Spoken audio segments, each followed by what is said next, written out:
बिस्मिल्लाहिर्रहमानिर्रहीम। अस्सलामु अलैकुम दोस्तों। आज की इस वीडियो के अंदर हम एक अहम सवाल की तरफ नज़र दौड़ाएंगे। वो सवाल ये है, क्या हम जन्नत के अंदर भी अपने वालदैन के साथ इकट्ठे होंगे?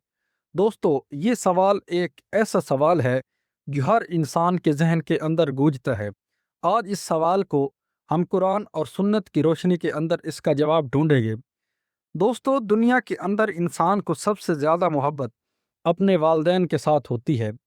और जब ये वालदैन इस दुनिया से चले जाते हैं तो हर एक इंसान की ये ख्वाहिश होती है और ये ख्वाब होता है और ये सवाल भी जहन में आता है, क्या हम जन्नत में एक साथ होंगे?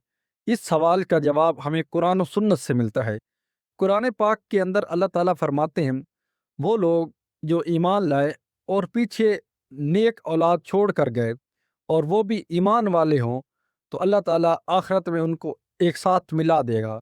इसका मतलब ये है कि वो लोग जो नेक अमाल करेंगे और अपने पीछे नेक औलाद छोड़ के जाएंगे, अल्लाह ताला जन्नत में उनको साथ मिला देगा। ये एक ऐसा सवाल था जिसका जवाब अल्लाह ताला ने कुरान पाक में दे दिया है।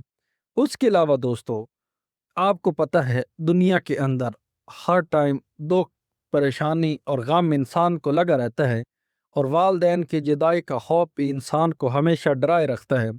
लेकिन अल्लाह ताला ने फरमाया है कि हम उनके गम सारे दूर कर देंगे और हम उन सब को इकट्ठा कर देंगे। ये वो सवाल थे जिसका जवाब जानना हर एक इंसान की ख्वाहिश थी। तो आज की वीडियो के अंदर आपको ये पता चल गया कि अल्लाह ताला इंसान को और उसके वालदैन को जन्नत के अंदर इकट्ठा कर देंगे। दोस्तों, इसके लिए शर्त यह है, हम अल्लाह और उसके रसूल सल्लल्लाहु अलैहि वसल्लम की इत्तिबा करें और नेक अमाल करें और अपने वालदैन का फर्मा बरदार बने।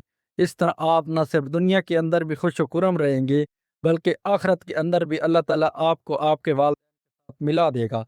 उम्मीद है आपको ये वीडियो पसंद आई होगी। मिलते हैं अगली वीडियो में, तब तक के लिए अल्लाह ने